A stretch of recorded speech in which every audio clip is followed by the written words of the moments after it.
Ladies and gentlemen, good morning and welcome to day 2 of the WindEurope Annual Conference here in Copenhagen. It's great to see you this morning. We're going to talk about permitting because, as you have heard yesterday from ministers and from industry, we have one key challenge going forward, and that is that we need to have speed and scale.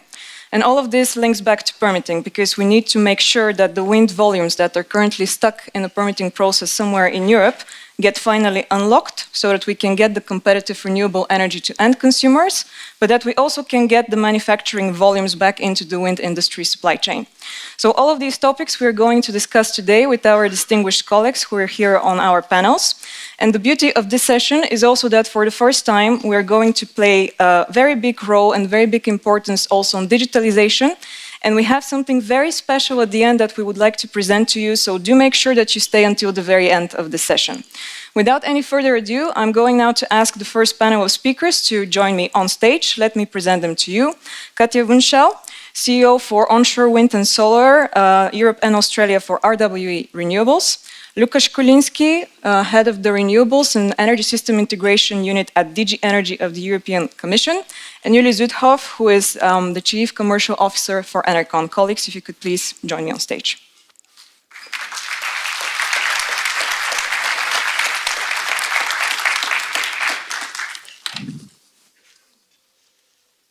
So, ladies first. Katja, yesterday when we had the opening session, we were talking a lot about the global competitiveness of the wind industry, and basically everybody was saying permitting is still one of the key bottlenecks that we have to our global competitiveness. You are CEO for different markets, so let me start like this. Is it easier today to permit the wind project in Europe or in Australia? As much as I would say yes, it's not the case. So even when it sounds probably a bit surprising, but there's not so much difference between Europe and Australia. Because when it comes to permit or develop a wind project, it's always the same. You need land, you need the grid, and then the permit. And indeed, one major difference to Australia is the land is not the bottleneck, very obviously. But then when it comes to the grid and the permit, it also takes time. It's probably a bit faster than Europe, but let us focus on Europe because this is why we are here today. So in Europe, when you say the average development time for our interesting permit situation is an average 6 years. And this is average, which means we have a lot of cases and unfortunately too many, which is taking much longer than 6 years. And this is what you see then in the volume, you were referring to it. We at the moment see nearly 60 gigawatts stuck in the permit. And this is, to really phrase it a bit in a simpler terms, 2 times the annual build-up we need in Europe. So when we just would ease this and learn from the easement how we can get the process up and running. So we desperately need improvements here. And the key driver for this kind of stuck in the permitting, what we see across all European countries, is really the kind of procedure, missing deadlines, challenges in how procedures are applied, the missing resources. It's not just on the business side, it's on the authority side. I mean, how often we see a delay because the person is just on leave or on sick leave or on holiday. So this is the resources, the capabilities is an unbelievable bottleneck. And then for sure, digitalization. I think you're all aware of these fancy pictures we are all posting in social media, how many paper we have to produce.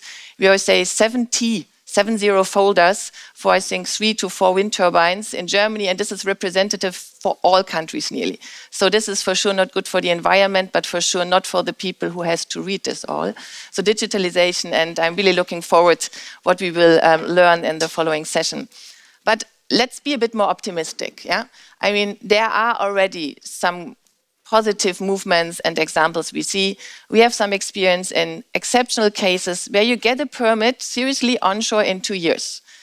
Really huge exception, but what you see, what is the recipe for success is the joint target of all stakeholders to get it through.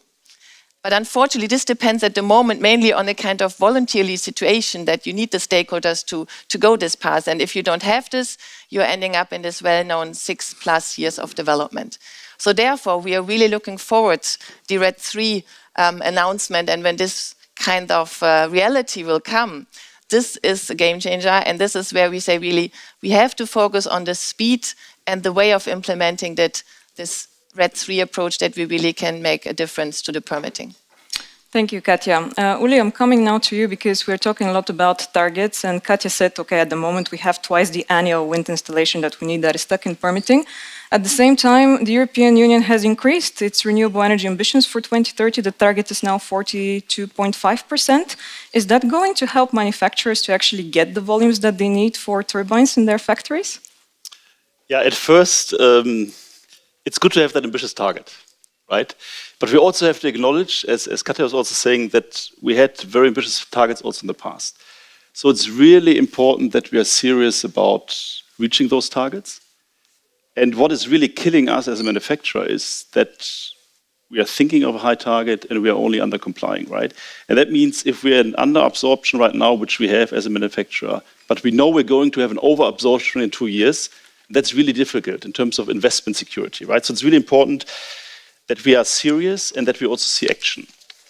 And what that means specifically. So we definitely see, for example, in some countries, talked about it earlier, in the German market, by the German government, we see a serious plan, coherent policy. And that is really what we need, right? 4 main areas: designated land. I think that's really important. It should be faster. The interim target of 1.4% is definitely not enough, right? So 2% is good, but it should be faster. The second one is really having faster permitting, especially in the acceleration of go-to areas, right? Like an overriding principle of wind installation is an overriding principle. I think that's really important. The third one is really as a response also to the Inflation Reduction Act. We'll probably talk about that a little bit more later on. What is really our European response? How can we provide CapEx and OpEx support also for a European manufacturer, right? If not, it will be difficult to create a value chain in Europe. And the last one, we've just seen the Net Zero Industry Act came out. There's an idea, a concept, how to move away from a pure pricing mechanism, more to qualitative criteria. I think it's great, but it's definitely not enough. The 10% higher cost that you can afford right now is certainly not cutting it. But I think, again, we see positive examples in the market, but it needs to be coherent now, and there needs to be action behind in all countries, in all member states. Thank you, Uli. Okay, Lucas, I come to you because colleagues here have already mentioned the big parts from the very significant packages on permitting that the European Commission has put forward. But indeed, since May last year, you have moved the needle very seriously as European Commission on permitting. Can you please tell us what are the key elements of your packages on permitting so far? Yes, I was very glad to hear that there are hopes linked to the new Renewable Energy Directive, but I think what is also important is that we have already the emergency regulation on permitting in force in all member states of the European Union. And which provisions related to permitting we have already in force? It's the overriding public interest for planning, operation and construction, not only of renewable plants, but also of the related grid connection, related grid and storage. And I believe this is important.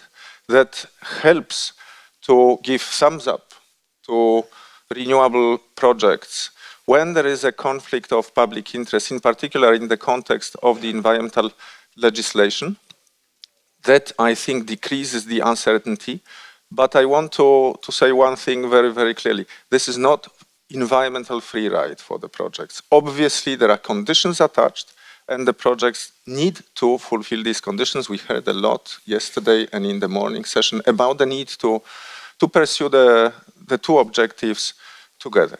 So overriding public interest. The second point that is already in force relates to repowering. And when you look at the European Union, you see that up to 2025, the volume of repowering of those old installations that will be replaced, it's around 40 gigawatts. This is, and mainly onshore, of course, onshore wind. This is not negligible. We have already very short deadlines for permitting for repowering. We have very targeted environmental impact assessment for repowering. And we have very, very simple grid connection for repowering. And then the third thing that I would mention that is also in force under this emergency regulation is the concept of dedicated areas for renewable plants and grids in which you have high potential for renewables, low environmental risks. You do the strategic environment assessment for this dedicated area itself. And what's the gain? The gain is that the projects, the bulk of the projects, would go through very, very quickly once this area is settled and assessed. So this is already in force.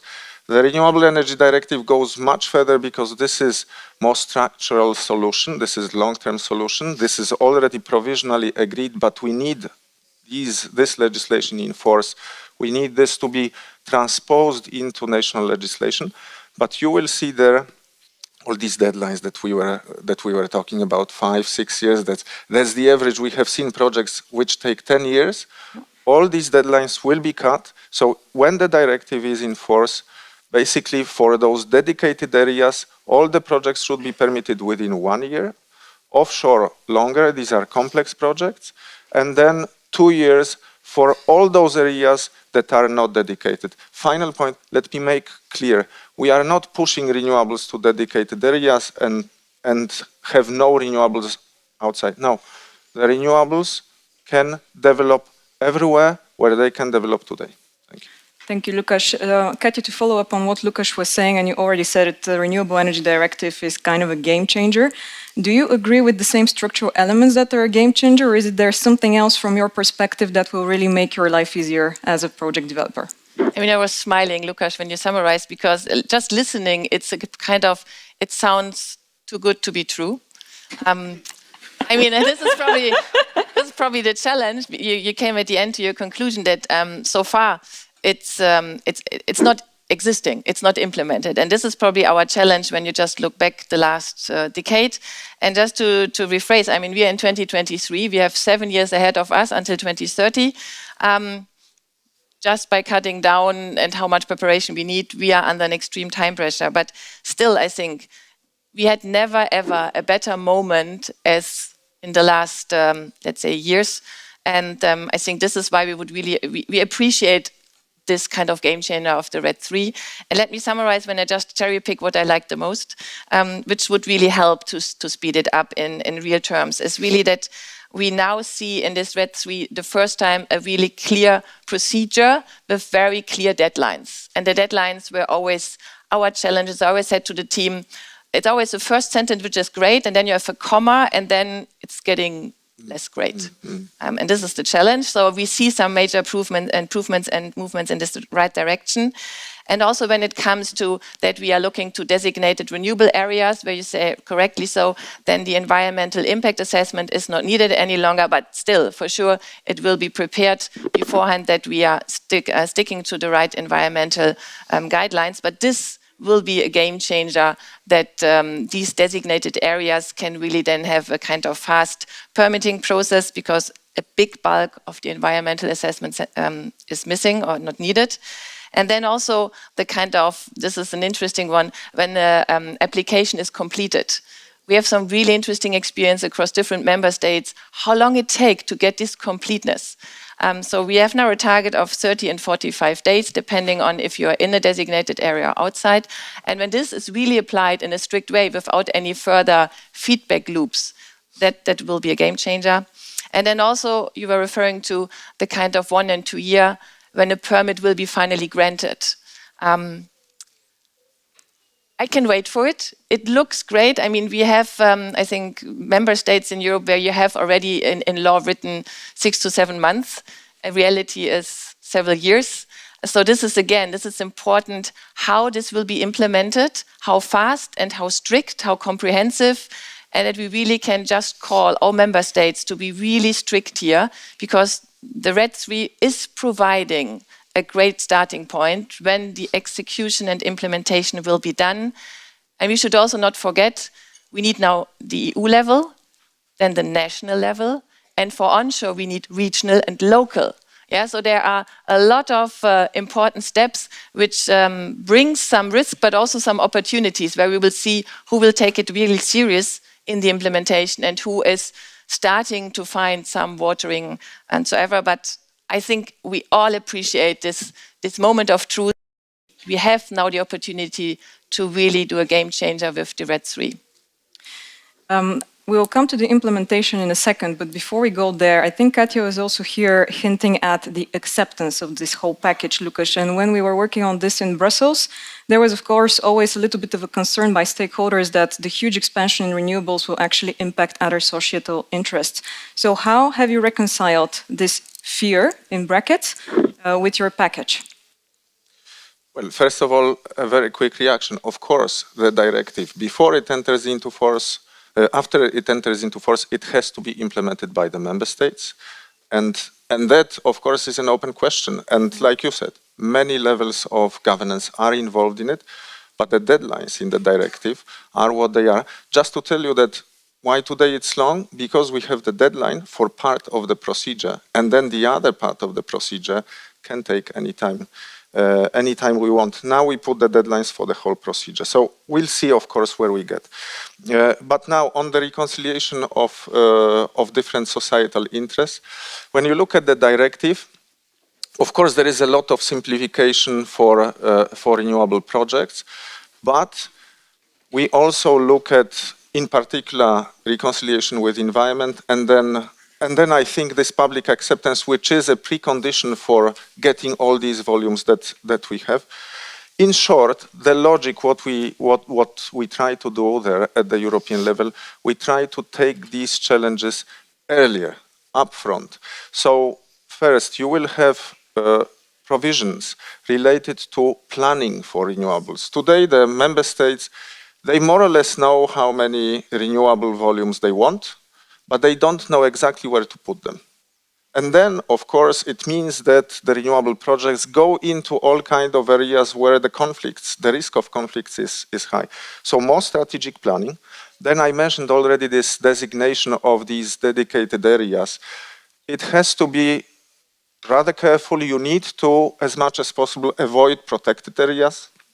For example, you have to, as much as possible, use the areas that are best for renewables and that create lower conflicts, like artificial structures, all kinds of artificial structures, or along the transport corridors.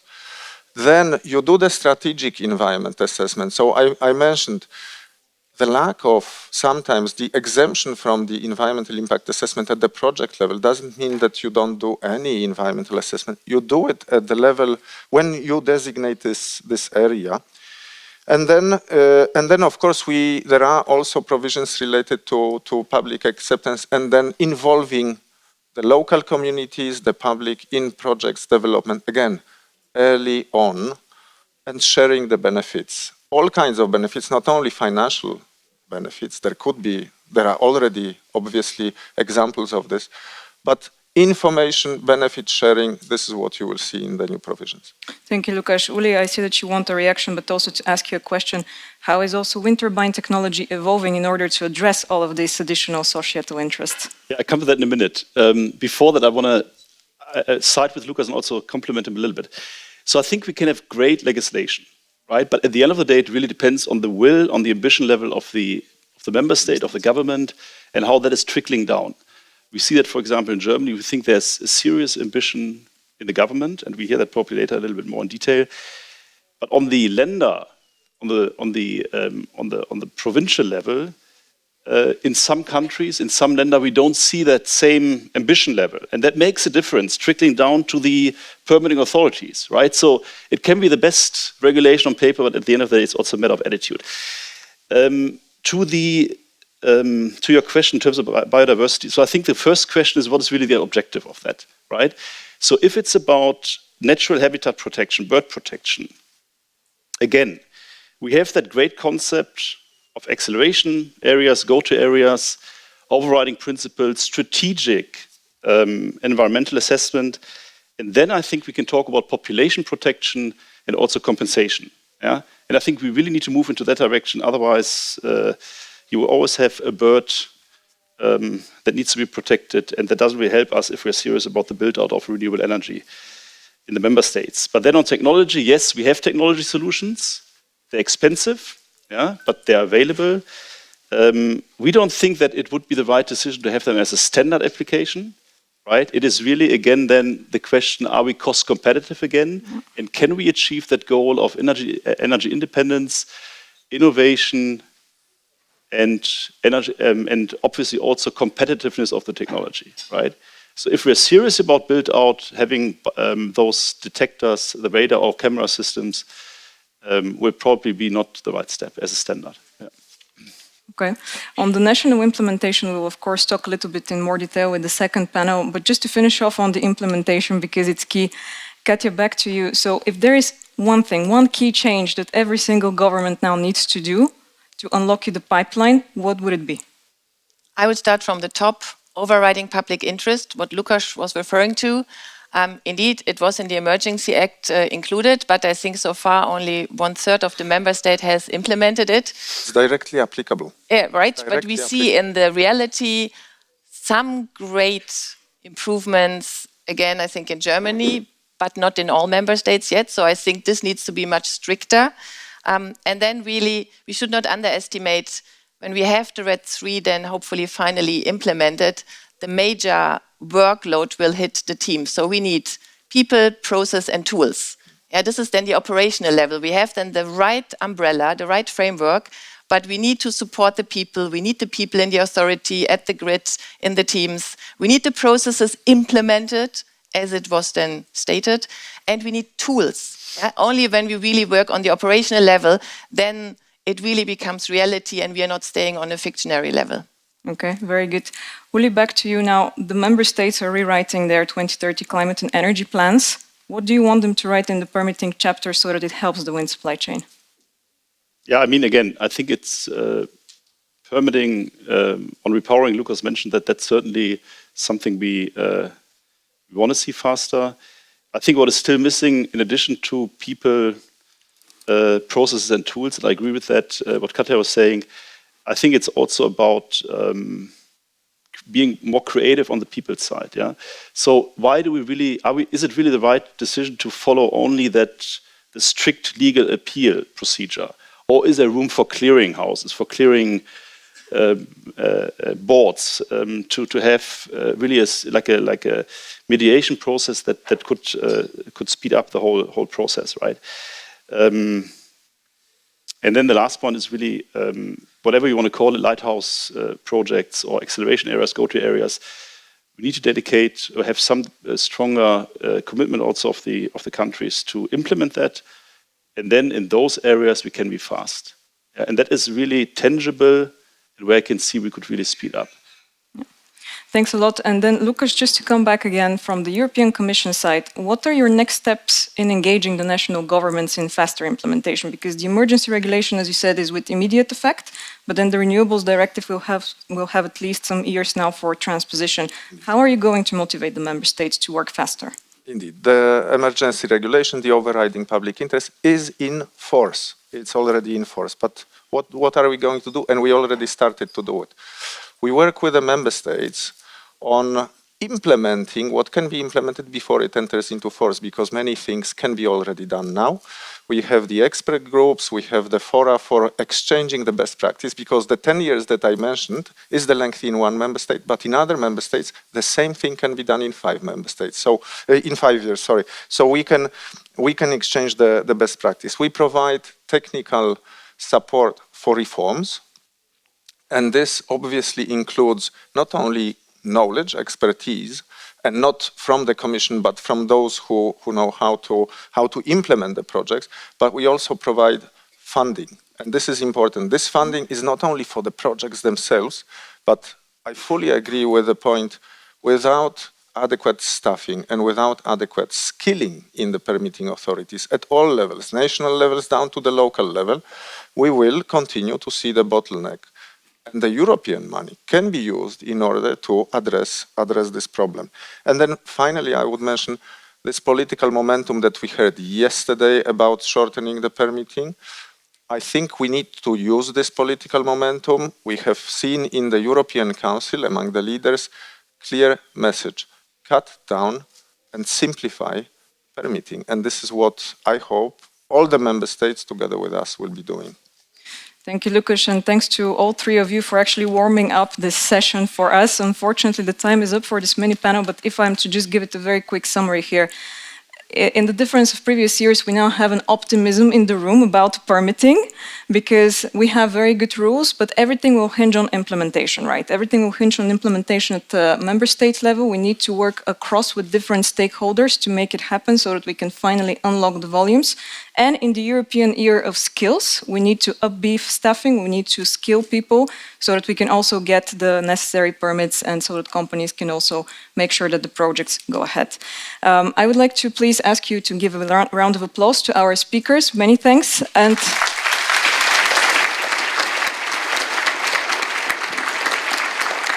many thanks. And we will then move to the second mini panel, where we are going to focus a little bit further down into the national implementation so far of this very significant European legislation coming out on permitting. So here, let me invite our next panel of speakers. Massimiliano Tarantino, first of all, Head of Business Development for Repowering and Refurbishment from Enel Green Power. Niels Enger, Deputy Head of Unit for EU Energy Policy from the German Ministry of Economic Affairs and Energy. And Samira Barakat, Business Unit Head from Vattenfall. Please, colleagues, if you could join me on stage.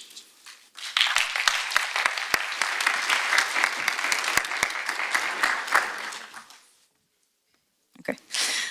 Niels, here my first question goes to you in this panel, because of course we have heard the first assessment from our previous speakers on the EU measures on permitting, but what is the assessment of the German government of the EU permitting rules?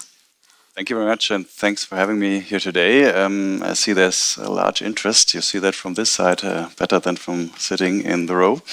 So clearly, Germany was one of the strong supporters of the Commission proposals for the RED. And we've seen recently the deal in the trilogue on 42%, even 45%, with a top-up. This is major. This has strong impacts also on the electricity sector.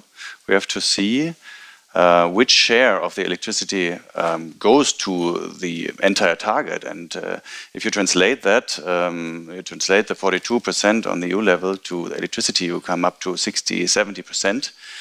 And that has to be delivered. So permitting is key in that regard. And we see that clearly also from a German perspective, where we have a national target of renewables and electricity of 80% in 2030.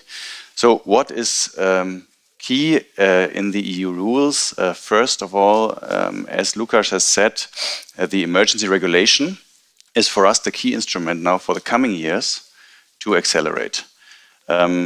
Why is that the case? Because it directly implements overriding public interest, population protection, which is key to not being stopped because of individual animals, but while preserving the population. This is a good approach, I think, also to balance with the environment. You have rules on PV, you have rules on repowering, also in the emergency regulation. But most importantly, you have an article that says you can jump the environmental impact assessment on the project level. And this is something where we also made experience in Germany, that this takes a lot of time. If you include the species protection assessment, that can take 1 year as such. One breeding period, let's say, for birds, for example. So this is a huge acceleration. And at the same time, we have to acknowledge, I think, that there are balancing elements in this regulation as appropriate compensation and even better mitigation measures need to be applied. Yeah? So you cannot just jump an assessment on the environment side. You need to apply measures to protect the species. On the RED itself, this is more, let's say, more sustainable, more longer term. We fully support, of course, this proposal, in particular on the renewable side. Yeah? The go-to areas, that is quite mirroring, let's say, the emergency regulation with a stronger emphasis on the environmental side. You have screening, you have mapping, you have more reasons to justify why you go for renewables in these areas. So this is the right approach, which will clearly accelerate. On the grid side, we are less, let's say, optimistic with the RED rules because, let's say, the go-to area concept doesn't really fit perfectly for grids where you have to run through a full territory of a member state, let's say. You will always touch, for example, Natura 2000 areas. And this will become quite difficult, I think, to really make this an acceleration rule. So we acknowledge the balance that needs to be taken, but for grids, this is another matter. And there we are less optimistic that this will really help a lot. In general, these rules have been necessary. I will talk about it later, we were doing this at the national level already, but this helps us also, gives a lot of wind, a backwind, let's say, to further accelerate at the national level. Kelly. Thank you, Niels. I think on the grids, probably we would need to push the European Commission, Lucas, to have it on the next work program for the next Commission. But in the meantime, Samira, coming to you, you operate on different markets on and offshore wind. Do you already see some good results in some countries from the implementation of these EU acceleration permitting rules? Yeah, thank you for the question. Obviously, 4 months isn't a very long time, right? So to already see any impact on these permitting processes, which themselves take a long time. But what we can say is that we see the impact on the markets is very different. So, for instance, in the Netherlands, there wasn't really a problem in the first place, so there won't be an impact because you get the permits already when you win an auction. So if we take maybe Denmark and Germany as a comparison, in Germany we are quite optimistic that this is going to accelerate. However, as you already mentioned, there's no impact for the development of the project if the grid isn't accelerated as well. So this is really a really key piece to have the achieve the overall impact that we all want to strive for. In Denmark, on the other hand, our outlook is a bit more mixed. So firstly, the legislation starts after the environmental impact assessment, and that's really sort of one of the main bottlenecks that we see in that market, with quite a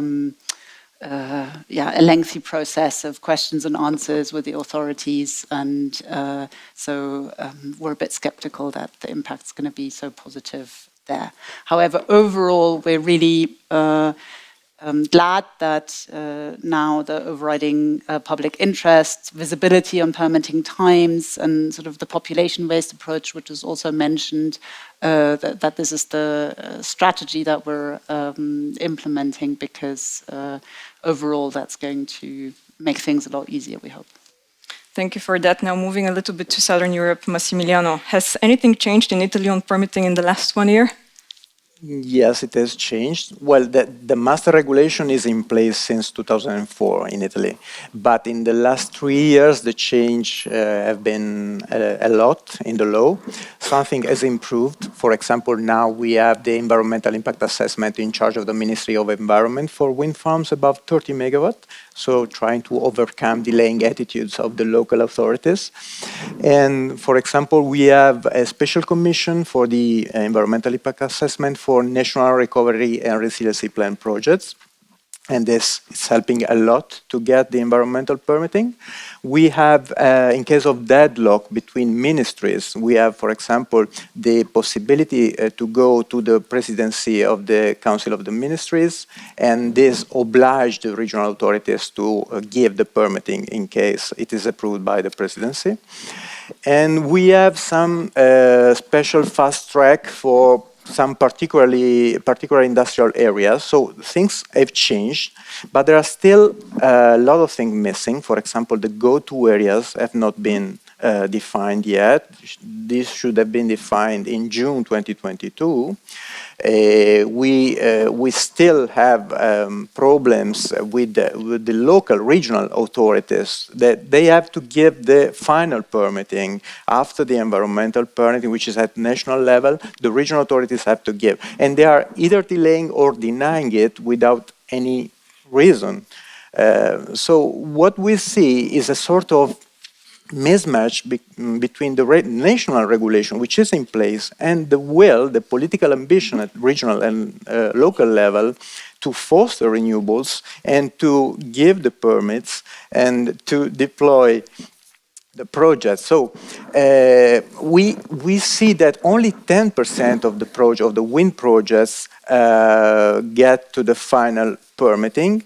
and it takes on average 5 years in Italy to get the final permitting. So it happens sometimes that when you have your project approved, you have to change the technology of the wind turbines, either because they are out of production or because they are no more competitive.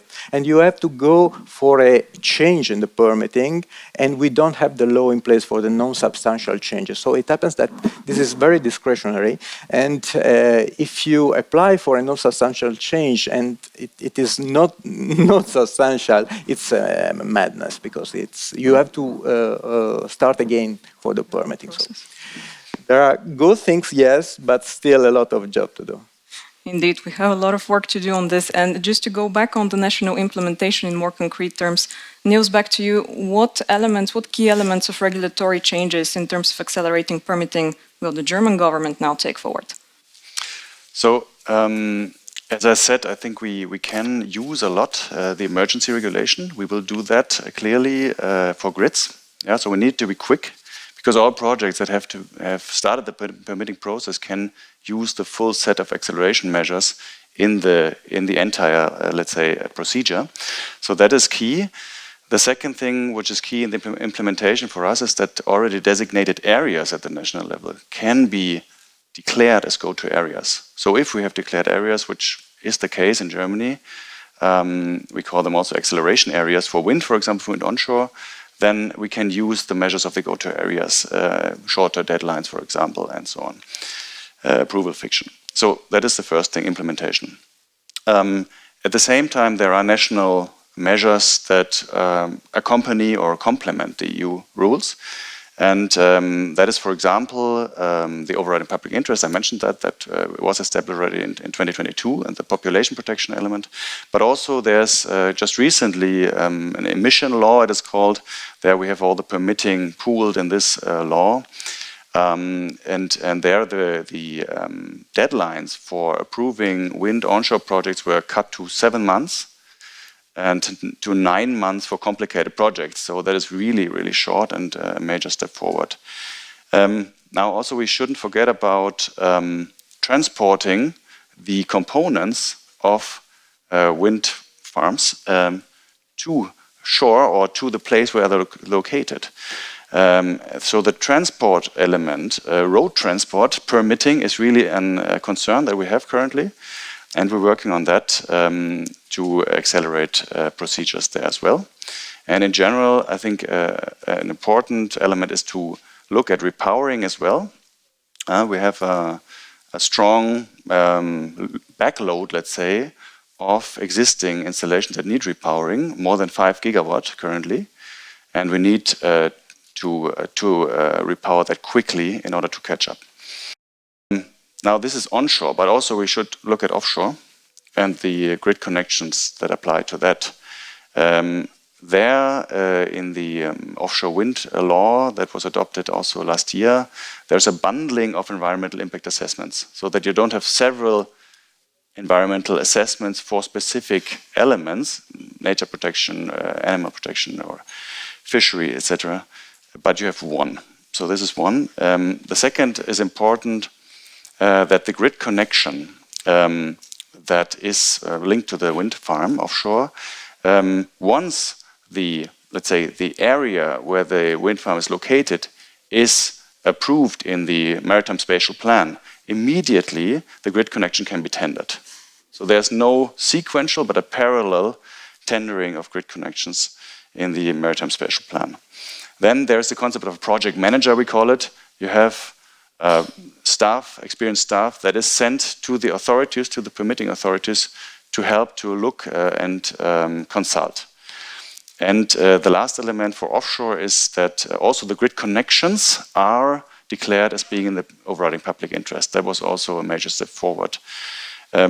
So what we see already is that there are some effects of that. In the first quarter of 2023, there were 2 gigawatts permitted. There was a record permitting that we saw in Germany, and we hope that this can continue to further deliver. Okay. Many thanks, Massimiliano. Going to you, because Niels was, of course, talking about how we designate different areas for renewable energy deployment from a government perspective, but from a developer's perspective, what would be the best way in which we can design such areas for accelerated RES deployment?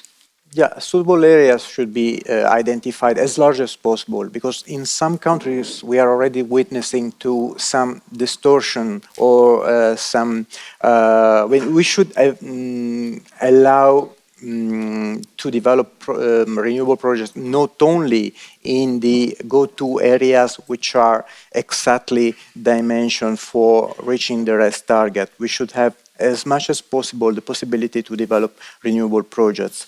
If you consider that the price for the rental or for the sale of the land could reach up to 25%, could impact on 25% of the annual revenues, this is creating a big distortion in the market. So it's very important that we should not be prevented to develop wind projects in areas which are not defined as go-to areas. This is very important. It should be as much as possible defined in excess compared to the surface that you need to reach the targets.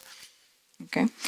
So talking about and making also the link to the first panel with regards to acceptance and how do we make sure that we can build and bring people together with us. Samira, let's talk about best practices a little bit also here. From your perspective, what have been best practices, success stories from the development of onshore and offshore wind that you've had? Yeah, thanks for the question. And I've brought sort of 3 examples, which are really tangible. The first is that we recently published the results of a bird collision study that we conducted. So this is looking at how bird populations react to wind turbines. And sort of using artificial intelligence and sort of cutting-edge technologies, we could show that birds are actually really good at adapting their flight paths. Right? So that's good news for all of us, because it means that we can manage this acceleration hand in hand with preserving biodiversity, which is a priority for us independent of regulation. The second example is the nature-inclusive design, which we implemented in our offshore wind park Hollandse Kust Zuid in the Netherlands. And here we have implemented water replenishment holes at the base of the turbines, which act as sort of cod hotels for the local fish, as well as piloting rock reefs, so adding a structure to make the habitat complexity higher and more attractive. And we believe that these are all things we need to work on to make sure that we don't have a negative effect through the acceleration of our renewables build-out. And thirdly, there's the human factor, so social acceptance, you said. This is not something you can just tick off by doing a study, but this is a change process. So it was already mentioned that early engagement is key. And one example that we have a lot of experience with is in the north of Sweden, the Sami people. They're a minority in Sweden who have a traditional lifestyle of reindeer herding. And we engage with them way before a project is even put through the permitting process, right, to see how we can adapt the design of the wind farm to have minimal impact on their way of life, and also to even have a positive impact. And that engagement with the local community needs to continue also after construction, right, so throughout the whole lifetime of the project. Thank you, Samira. Going back to the best practices, Massimiliano, you operate on many markets outside of Europe as well. Are there any best practices on permitting acceleration outside of Europe that we could maybe implement here at home so that we get the permitting pipeline unlocked? Yes, there are, but it's always difficult to compare Europe to other countries, for example, to Latin America, because of density of the population, because of land availability. But there are some mechanisms that could be implemented in Europe. For example, I'm thinking about defining, for example, the regional targets for renewable capacity. This is very important because this will allow to empower also at regional level the politicians, and this is key for the development of renewables. And the other thing, to empower social communities, it's, we can follow, for example, a European example. There's the Irish Community Benefit Funding, which is a fund that involves local community also in the management of the funding of the revenues coming from the wind projects, for example. And this also, it's very important not only for the social acceptance, but also for the social development of the communities, because this will really have an impact on local communities that will accept the wind farm and the development of renewables. Thanks a lot for that. And Niels, coming now to you, also from a government perspective, when we have to implement at national level all of this legislation coming up, how do you also ensure from your perspective that we have this local acceptance, that we communicate the benefits to people, one thing, but also on the human resource aspect, how are you going also to reinforce your human resources to be able to handle all of these changes? Yeah, thanks. Maybe I put it in a bit broader context of the current ambition that we have and how that can be reached. And I fully agree with Massimiliano that the regional level plays a role. We have the Länder in Germany, federal structure, which sometimes also doesn't make it very easy to implement these targets. You know our ambition in 2030, 115 gigawatt onshore wind, 30 gigawatt offshore wind. For onshore, this is a duplication of current ambition. So what does that mean in terms of tendering? It means 10 gigawatt per year tendering wind onshore, and it means in offshore 8 gigawatt per year in the next 2 years, and then 4 gigawatt in the following years. So it's huge capacities that are tendered, and the question is how can we deal with that? On the regional element, what we work with is spatial targets, let's say, for land area that is designated for wind power deployment. There's a federal target of 2% of land area that needs to be devoted to onshore wind deployment. And this is trickled down and distributed across the Länder, across the regions. So you have regional wind area targets. And they are monitored closely, and there's an intermediate target of 2027 of 1.4% of land area. Currently, we have 0.8 of the land area devoted to renewables. So you see, it's a big step upwards. Now, the financing is key in my view as well. We have, of course, the support scheme where, for example, maximum bid prices can be adjusted. But I think also the PPA market is really key. And in our wind strategy, we foresee also the KfW to support PPAs of wind farms by guarantees, for example. And that can also help, I think. And now on your question on the skilled workforce, we have set up a strategy to enable skilled workforce for the wind power sector last year, and we hope this will come into effect. But as we also had manufacturers here, I think we also need to see how a chunk of the manufacturing stays in Europe and also in Germany without putting local content criteria in the tendering. And there, a key element in our view is to enable, let's say, affordable electricity prices to industry that produces the components. And that can, of course, be done via CFDs or other elements. So I think wind can also help wind in that context. Yeah? The lower prices can trickle down to industry. So on local acceptance, I think what we are doing is to try to enable the communities to take part financially, but also in the development of the areas where the wind farms are located, to bring them on board, not do it from the federal level, but in the planning already, in the spatial planning, but also in the location of wind farms to involve the communities early. So all in all, besides permitting, there are, I think, several measures that can be taken to bring wind deployment forward. Yeah. Thank you, Niels. And Samira, to wrap up with one final question here in this panel. We have huge things happening at national level, huge package from European acceleration permitting rules. Should we consider that all the permitting challenges are solved, or are there still things that we need to be addressing? So we're on the way. But it's really the proofs in the pudding, as the previous panel also said, how the rules are applied is important. So we see limited need for additional legislation, but the rules need to be harmonized between energy and environment. And the only real big challenge is the grid piece, where we already said that the next legislative piece is being awaited. Okay, thank you very much. And here we will wrap up also with this panel. Allow me just a very quick summary maybe from my side. So I think it's clear that a lot of the new legislation will have some time to be implemented at national level. With regards to the different acceleration areas, with regards to the overriding public interest for renewables, one thing is clear that we need to have proper implementation of measures and different levels of national authorities with regional and local communities to work together, that we need to bring the people to also support this huge renewables expansion that will happen. And of course, one thing which is coming up again, similar to yesterday, grid build-out would be one of the key bottlenecks that we would need to be addressing further so that we can reach the very ambitious European volumes for renewables. Thanks a lot to you as our speakers, and please a round of applause for all of our guests here.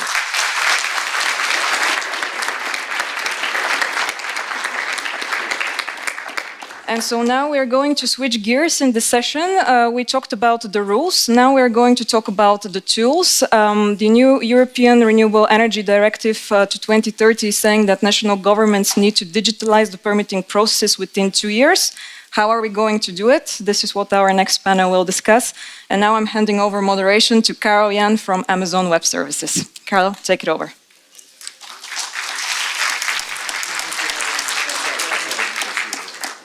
Hi, everyone. My name is Carol Yan. I am from Amazon Web Services, and Amazon is not only the proud digitalization sponsor of WindEurope, we're also the world's largest buyer of renewable energy. So we're very excited today here, both as a beneficiary, but also as a steward of digital change.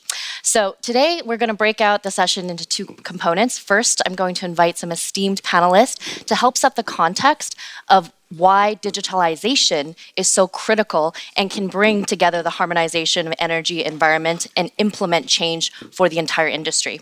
So first, I'd love to invite Hemi Bahar, the Senior Advisor from the International Energy Agency.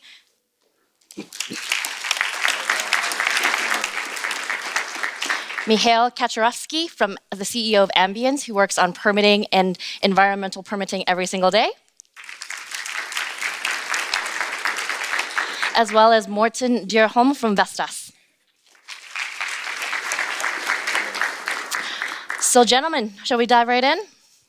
So Hemi, let's start with yourself. Can you help us set some context of why it's so critical to simplify renewables, and what is the IEA doing in particular to support the member countries? Thank you very much. Thank you very much for this invitation. I think this is the most important session in WindEurope.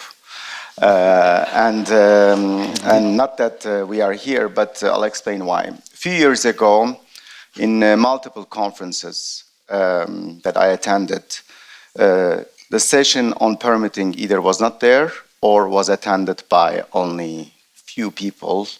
I attended empty permitting sessions in multiple conferences. This is not the fact that it was not an issue, it was not a sexy issue at the time. Many people were spending hours and hours of their time on permitting, but it was taken for granted. It's like this, we will go through it, we have to suffer the pain to make it happen. After what happened, Russia's invasion of Ukraine, the targets and everything, it became a sexier topic, let's be frank with ourselves. And then now a lot of governments and institutions want to make this happen because they realize that it's one of the most important bottleneck on the way to achieve not only energy security, but also climate change goals. So in that sense, the session is full, and many governments are coming to the IEA asking for help. How can make this happen? So what we are doing at the IEA, we are not on the ground in every country. What we are trying to do, we are working very closely with the European Commission on a project that we try to promote the best practices between countries and bringing companies and the government officials together to discuss these kind of best practices to how we can make the permitting faster. And in that sense, we are really trying to pull out these best practices, not only from Europe, but outside of Europe. Because the first reaction that you get, US is different, but there are certain things in the US that can actually be implemented in Europe, especially on digitalization, which we can come later. So we are trying to organize workshops between the countries and the governments to pull out the best practices and overall to facilitate some kind of a dialogue and discuss with the regulatory authorities to change certain regulations in a way that will be effective. Well, ladies and gentlemen, you heard it from Haimi. Not only is it the most important topic, it's also the sexiest topic. Morten, maybe I'll jump to you. Now that we've heard the international energies perspective, but also from the wind industry, why is permitting still a key competitive bottleneck from a supply chain perspective? We actually, and I think you're right, something has changed with permitting. It was fascinating to be in Ostende on Monday and hear all these 9 heads of state, everyone suddenly talking about permitting. It was not just because of Putin. It's also because the industry has come up to the challenge and start pushing for this. We did a campaign during the last COP that was called "Let Bureaucrats Save the World," because we realize that that's where the key bottleneck is, right? Some 80 gigawatts of wind projects are stuck and stalled. The reason why Denmark suddenly is not a market anymore for onshore wind, at least, is mainly down to permitting. And for us as manufacturers, what we need to get competitiveness in order to get profitable again is a stable pipeline of continuous volumes year over year that we can plan our investments around. And permitting is what holds us back. So also from us, even though we are just producing the turbines, we need to ensure that permitting unlocks the ability for us to invest. Fantastic. And Michael, now I'll jump to you, because we've heard now from the perspective from the heads of states and governments, as well as from the industry. But maybe we need to step in the shoes a little bit of the folks that are dealing with the permitting every single day. So if you can give us a couple of examples of exactly how much time, money, resources we could be saving with the digital permitting process, and give us some anecdotes of your day-to-day. Thank you very much. Thank you very much for inviting me to this session and to advisory around this amazing project, amazing tool. How much time, how much cost can we save? To be honest, frankly speaking, I don't know. But I'm fully sure that is valuable and we need this kind of tool. I'm waiting for that, to be honest, for last 15 years when I'm doing this permitting job. The best example came to me before the session when I show you email from the client to my project manager. Short sentence. We are happy with your report. Please print it 5 times and send it to the authorities. It will take us around 2 weeks. Why? Because we need to collect the signatures of our colleagues from Gdynia, Warsaw, and Wrocław, and then we need to put it together and send it to two or three even different regional and local authorities.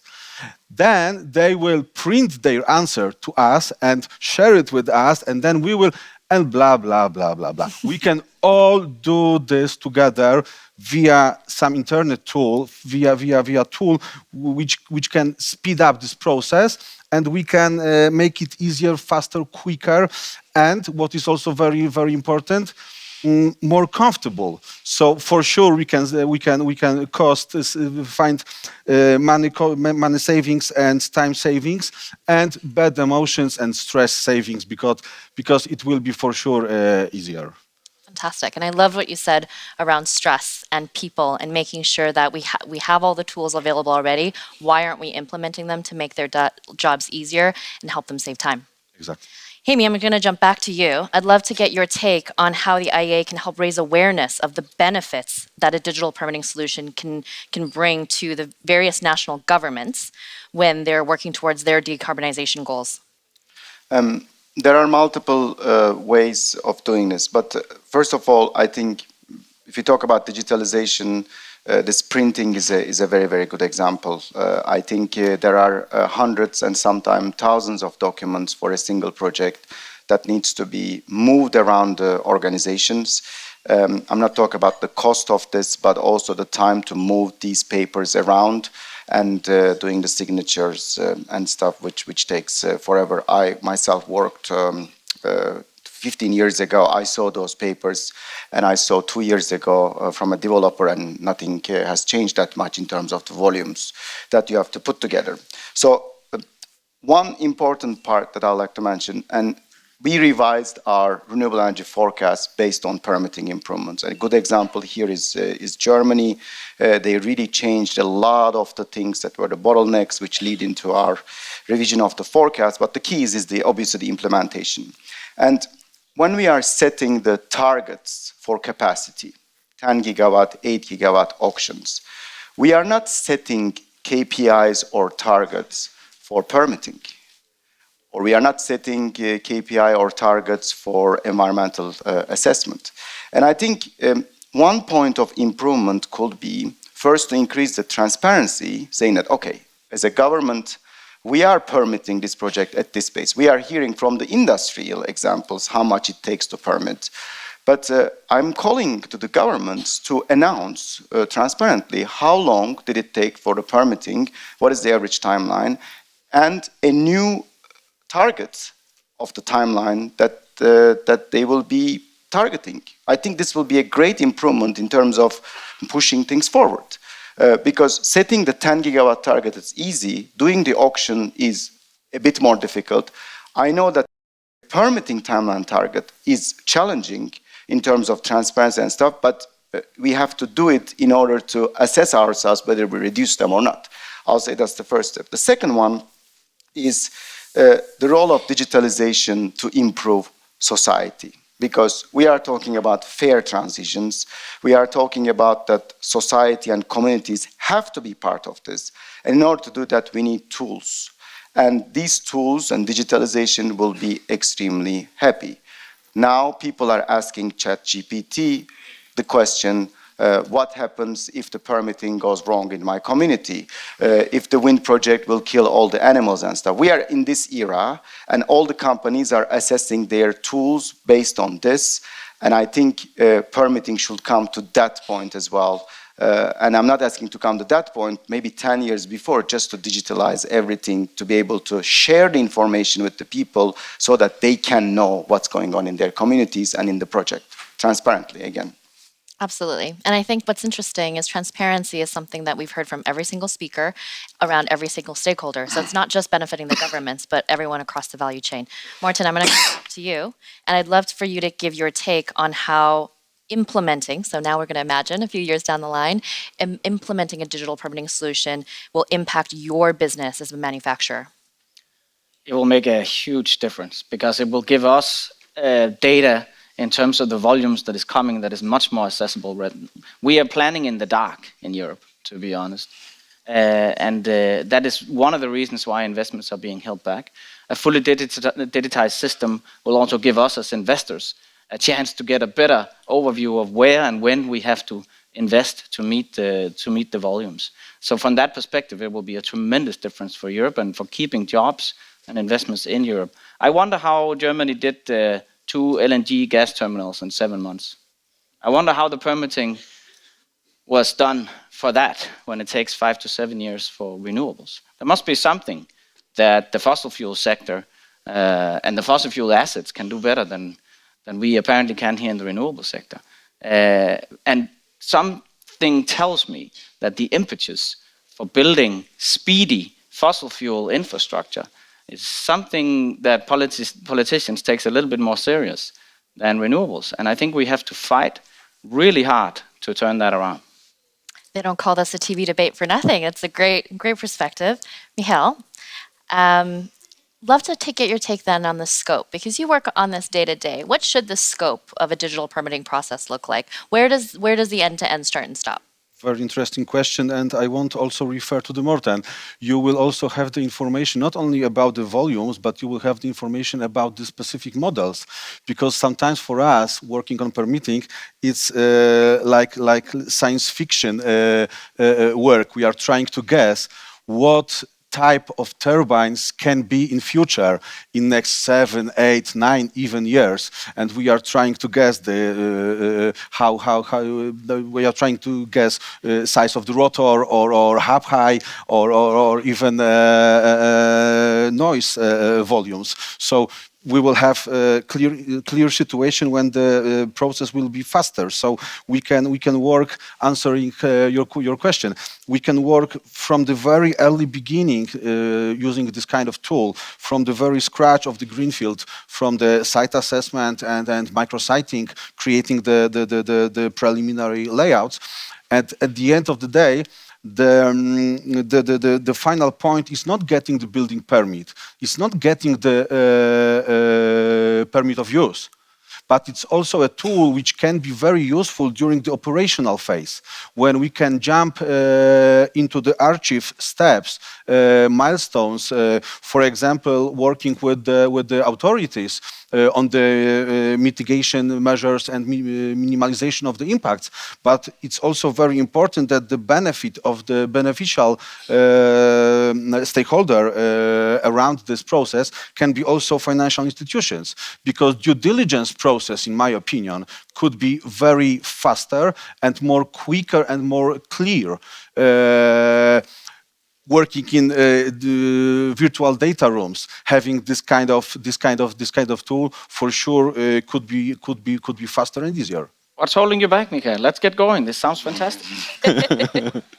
Well, Martin, actually, since you have the mic, maybe I'd love for you to have a response to that. If we started to open the door of thinking about scope of what could be out there, is there anything, when we take a look at the value chain from the wind? I mean, absolutely. I mean, we can of course make it even more complex by introducing all the permits we have to obtain just for transportation, for example. I mean, it's a headache for us as manufacturers and operating the logistics in Europe. It's a multitude of permits. It's not just for the projects. It's actually also getting our gear to site and getting it installed. So I would love to see if we can get that kind of scope in this tool as well. Fantastic. Well, I've got a question that I'll actually ask everyone to maybe comment on. I'm a big believer in putting out there, talking about the elephant in the room of what may be some barriers. So I'd love, Michael, maybe to start with you of what you think some barriers might be in implementing some of these solutions. It's also very important. Thanks for that question. In my opinion, the key point is to make this kind of tool flexible, because as we heard, there are a lot of national issues around the permitting. So this kind of a tool should be flexible to be ready for the implementation for every country potentially, and flexible and ready for the updates. So it should be always up to date with the current regulations, and this kind of a tool should link all workflows, not only typical permitting, as you said. For example, we can also use it around in some different areas, which could be very useful for the different advisors and part of the project. But in my opinion, a potential barrier could be implementation. We as an industry, we need to create situation when every single stakeholder will understand, especially authorities, that is also good for them. That it's not only our tool, some kind of a game with them, but there is also good for them, and they will have a lot of benefits on their side also. In my opinion, this is the crucial points. Fantastic. Haimi, how about yourself? I think I agree that the big thing is the implementation, and any kind of a digitalization process introduced in a company or an organization. We have a lot of example at the IEA. People need to endorse it, and there's a lot of investment that needs to be done to digitalize the processes. For instance, one of our member countries, Italy and GSEs, has been trying to do this for some time. It takes a long time to develop these kind of things, as an example that is currently ongoing. But then the next level is basically how this is going to be used and how governments will use that. And I think the first focus should be the governments, because because they are going to ones who are processing these permits. And it's a challenging job for them. I think we need to accept this as well, because there's a lot of papers, a lot of responsibility that is coming into the picture. And there's a lot of pressure from the developers every day, calling and pushing them. And I think we need to understand that psychology as well. So digitalization can remove some of those barriers and make things more visible in a way. That is one other advantage. And the last challenge is education. And I think this is part of the implementation. Obviously, it will take some time to get used to the digitalization, because people are used to what they do for years and years. This holds true for all of us. As a human beings, it's difficult to change, and it's a big change for many governments that is going on today, the digitalization, and the barriers need to be solved one by one over time towards the perception and implementation. And we will be working on this as well at the IEA with the governments and local governments in order to facilitate this kind of best practices as well. Fantastic. Morten, to close us off? I think we need to realize that we're in a crisis, right? I mean, the climate crisis, energy security crisis, energy inflation crisis. That's a crisis of a magnitude I think justifies that central governments takes a little bit more control. If we want to digitize our permitting system, we cannot allow decision-making, the ultimate decision-making on energy and actually security policy to be delegated to municipalities, which is the case, for example, in Denmark. And the reason why nothing is happening in Denmark and why the onshore wind market is dead, because no municipalities are approving any projects. So in order to step up our game and handle this as a crisis, we need central governments to step in, take the full authority on project approvals, make sure we digitize our permitting system, and then let's go. Amazing. To close, I wanted to continue the theme of optimism. So I would love for each of you to summarize in one word what you think the key benefit of a digital permitting solution can bring. I'll take whoever wants to go first. That's you. Me? One word. Please. Faster. Fast. Okay. Speed. Clearance. Transparency. Transparency. Fantastic. Saving the European industry. That's not one word, but I'll take it. I'll take it. Thank you all. I'd like to thank my esteemed panelists. We are going to transition now to the very last portion of today's presentation. So first, we'd like to thank Morten and Michael for their time. And I'd like to invite also my friend Chris Timmermans to the stage, who is our Accenture European Head of Renewables. So we'll do that transition right now. And if we could ask you all to give an applause to the team. I stayed on.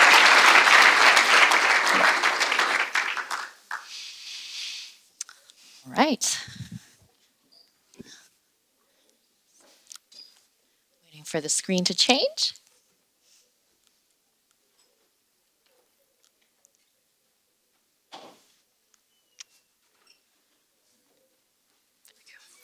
There we go. Well, thank you, everyone. Hopefully this is the moment you've all been waiting for. We're so delighted and excited today to show you what we've been working on for the past few weeks. And to kick off, I'm actually going to ask Haimi again to bring to the stage, bring and set the context of why we must all collaborate as an industry to solve this challenge together. Thank you very much. So yesterday and 2 days ago in Ostende, our executive director made an analogy about building the fastest train but not having the tracks to run it. And I think this was about the grids. So we can develop the best renewable technology, but if we don't develop the grids, it doesn't happen. I think this analogy can also be used for permitting and the processes that we need to go through. And we heard about the different permitting timelines from 4 years, 5 years, sometimes 10 years. I think I'll be on the positive side. We should focus on the fastest option and take as a target the fastest options. 18 months, 24 months, I think the focus can be that on the achievement of the targets. And In that sense, I think the digitalization plays an important role. At the IEA, we have been talking about digitalization over the last 4 years, related to different topics, but permitting is one of them. And we are happy to basically promote digitalization as an agency in every area of renewable technology, and permitting being the most important one. I'm happy to hear that WindEurope, in collaboration with Amazon and Accenture, is realizing and proposing something to as a solution, which we saw in our wind permitting workshop a few months ago, all the governments around the table. I think important thing is now to test and move forward with the testing facilities. And I think we will see more and more solutions that is coming up, which will make renewables faster and faster. And we are basically trying to also promote as an agency the digital tools within our governments in order to make things smoother and achieving faster clean energy transitions. In that sense, I will leave the floor to you. It's one of the examples here we will hear today. IEA is not officially part of the sponsoring this. Obviously, we are an international organization, but we will help our governments to understand and learn these processes, which is very critical for the future of digitalization and permitting. Thank you very much. Thanks, Amy.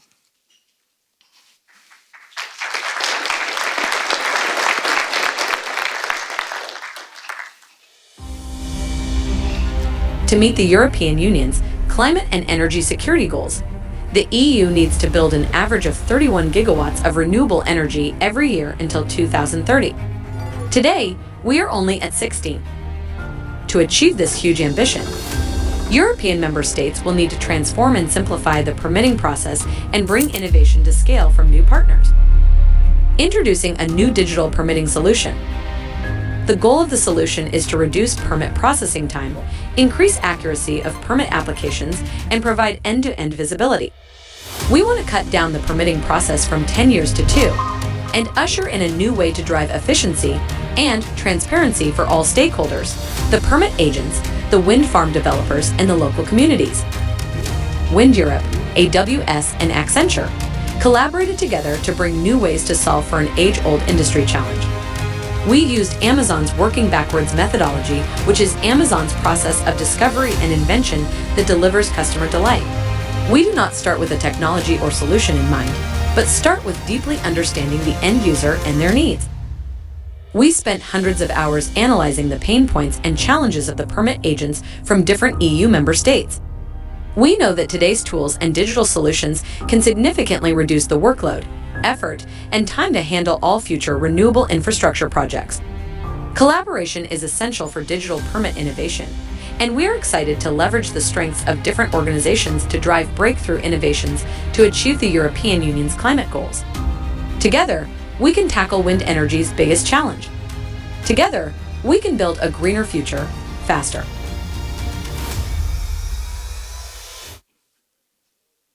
So, with WindEurope, AWS, and Accenture, we're big believers that we can come together as an industry and collaborate. When we heard about the permitting solution, we're big believers in bias for action, so we reached out to our friends at Accenture to tackle this together.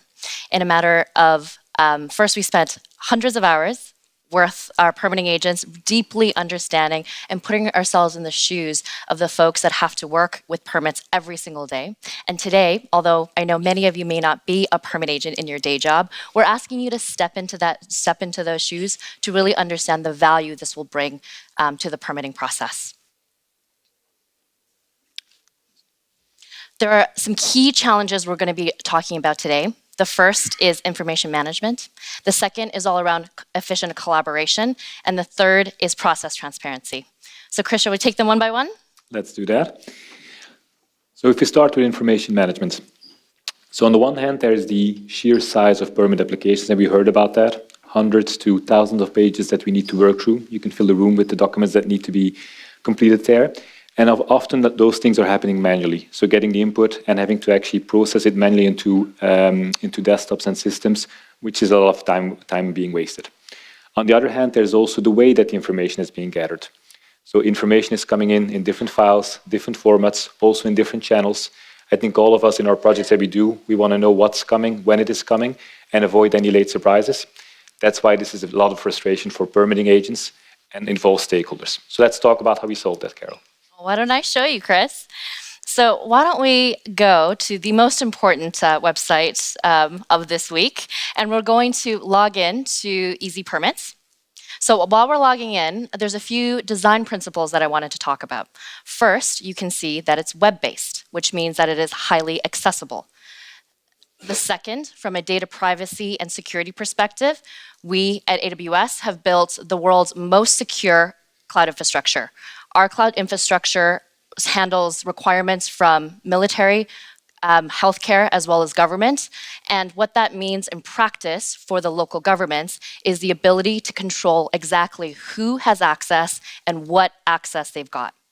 The third, you may notice the Danish flag in the top left corner, is all around localization. We are very aware that every member state has nuances, both in terms of language, but also in terms of specific permitting processes, which we heard from the panelists today. And the intent is when we scale to be able to accelerate that localization. Now, why don't we dive in a little bit? You'll see there's 3 users on the screen. Like I said, and as we learned today, there's actually probably a number that are missing. But today we're going to focus on the middle one. We're going to focus on what happens and the process of a permitting agent. So why don't we log in? You heard Chris talk about the challenge that a permitting agent has around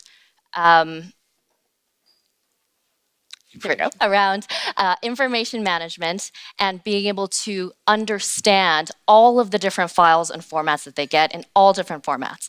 So that is why as soon as you log into Easy Permits, the most important screen is having a dashboard that centralizes all of the permitting agent's tasks, all of the ongoing permits that they currently have outstanding, some key tasks that are overdue, as well as who they might be collaborating with and what stage they're at.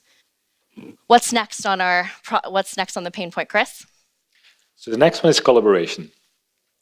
Permitting agents, they typically have a lot of activities going on top of their multiple processings that they're going through right now as responsibilities that they have in their local municipalities.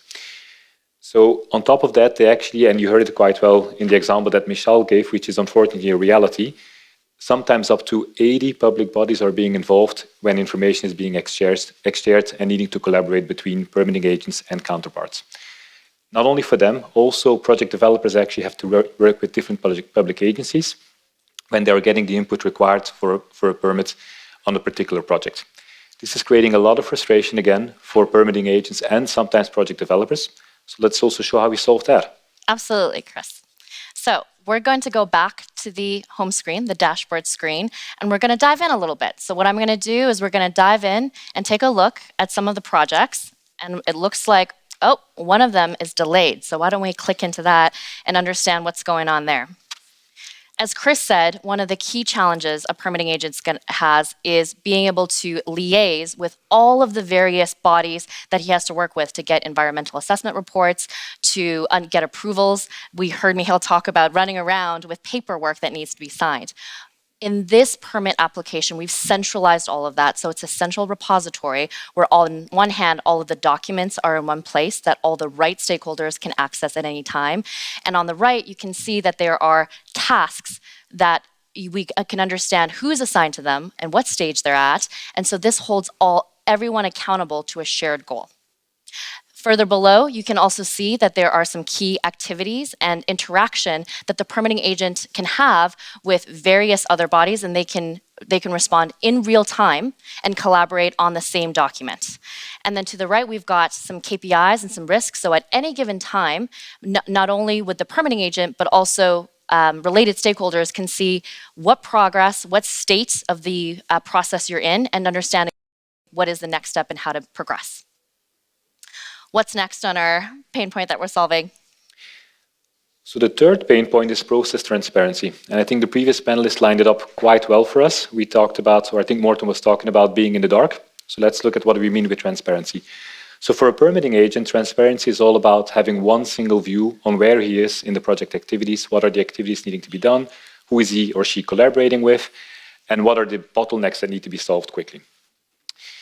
Now, that's for the permitting agents. If we look at it from the external stakeholders as well, what do we mean with that? So typically a permitting agent has difficulties to provide an accurate status of where we are on given projects in the pipeline. That is towards project developers, which in reality right now is still happening a lot via email or the telephone, and we need to solve for that. But secondly, also to the bigger public community. Giving a status on planned projects and their impact towards the public community is quite important and crucial today for a permitting agent to be on top of. So we also solve for that. Let's have a look, Carol. Fabulous. So we're going to come back to our home screen. And so as Chris said, you saw the first two screens of how the permit agent is able to have a lot more transparency in their day-to-day activities. But now we're going to switch focus a little bit and now shift our focus of what it means to be a local community member, to be someone in the general public. Samira did a great job talking about potential folks that they're working with in various parts. So what does it mean and how do they understand the projects that are coming into their local community? So we're going to now switch over and take a look at, from a local community member, what that looks like. Now you can see that this is a much slimmer version of what you had seen previously. It goes back to the point earlier about data privacy and security, that you're able to control exactly what's shared, but still be able to provide that transparency layer to those that are impacted. Now, you've seen that as a local community member, I've put in my own postcode, and I want to pull up the project that's in development or to be processed in my local area. So then I understand more about the project and who I can contact. Social acceptance is critical in being able to advance at the energy transition, and it's our imperative to be able to provide the benefits to those that are impacted most. And that's why process transparency impacts not only just the local community, not only the permitting agents, but we heard from all of our panelists, every single stakeholder on the value chain.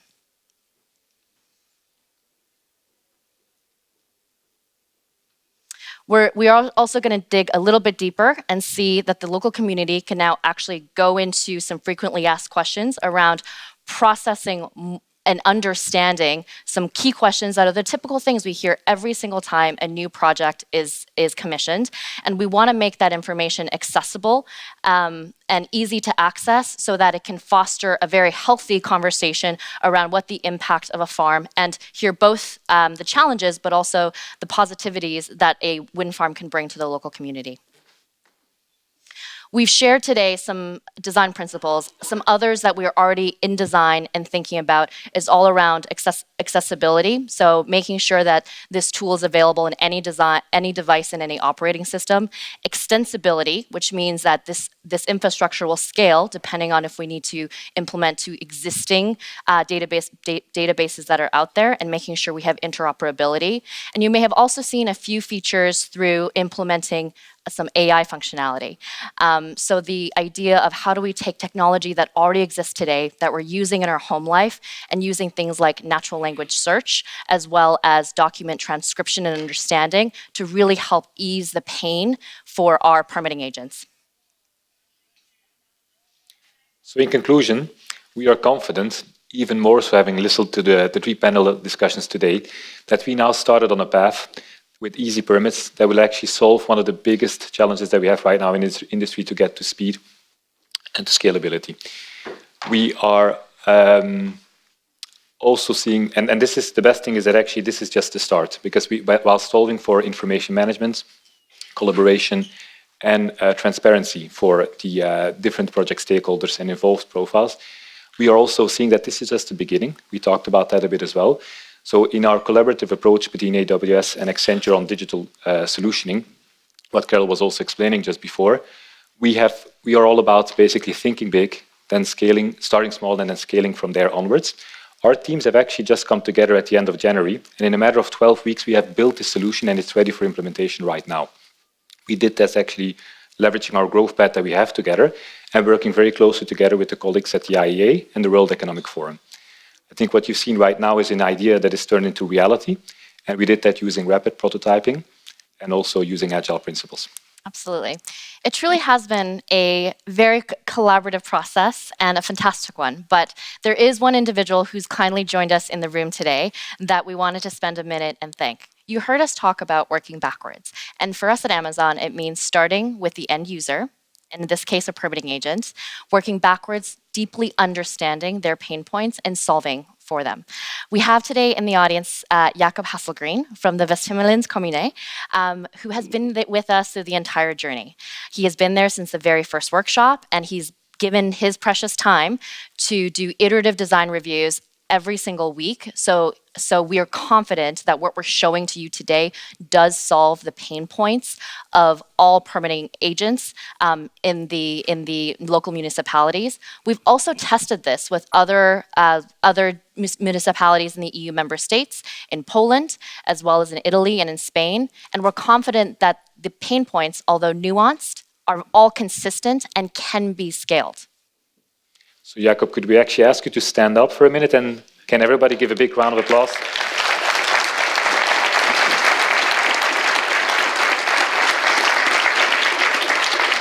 For all the great work you've been doing. Thank you so much, Jakob. We truly couldn't have done it without Jakob. And a call to action to all those of you in there, we won't be able to do it without all of you. We've heard today from every single speaker the criticality of solving the solution today. We're big believers in changing the way we work, thinking differently, and coming together as an industry to bring new innovation to scale. It is up to all of us to stay optimistic and push forward to make sure that we have the right tools to solve the right problems, to be able to progress to a greener, healthier future. Thank you very much for your time today. If you do have any questions, we are hosting a lunch reception right outside the doors. We have experts wearing yellow badges if you care to ask any questions about our process, about the solution, and we're so delighted to be here with you all today. Thank you.